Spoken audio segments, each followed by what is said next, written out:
sama gars yi ñëw naa de match bi passé maa fi nekkul woon moo tax Égypte gagné ñu préparé leen tey dañuy laq taatu Salah.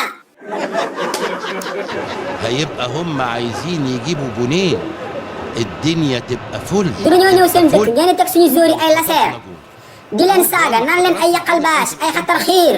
احنا ما بنكدبش. gars yi préparez vos lasper su ma nee 1 2 3 rek visez tous les xonk nopp du terrain ku njëkk a àjji ndongu Salah rek am nga ñaari junni.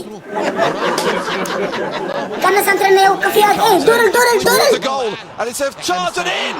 Boulaye Dia cokotaan na kaa yi diwu fajar lañu leen jox Boulaye Dia cokotaan na kaa yi.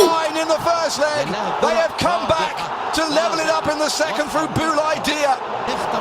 mais gars yi amul bàyyi de dugal leen beneen naari ay saay-saay lañ waaw Sadio demati na de ñoqali na jox na Ismaïla Sarr. Could be a chance. Ismaïla Sarr is arbitre corner la de corner. gars yi léegi nag deuxième mi-temps bi dugal leen deuxième bii muy 3 moo gën a wóor de 2-0 wóorul de naari ay kàccoor lañu. 75e minute gars yi maa ngi commencé tiit de. Gana Gueye yow ak Nampalys def leen ay rotation ngeen pass Sadio Mané mu cokotaan kaa yi waay ngir yàlla dugal leen. coo booy moytu leen ma Salah marqué leen ko bu koy am di boyal kër gi kàccoor la.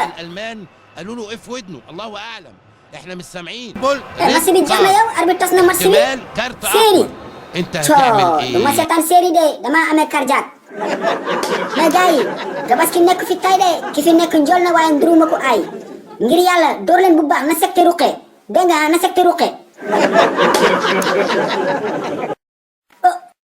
waaw seetaan nga ba pare déet bul dem foo jëm capal fii bësal bouton bu xonk bi nga abonné bu ko defee vidéo bu bees bu njëkk a génn nga bokk si ñu ko njëkk a seetaan yow tamit.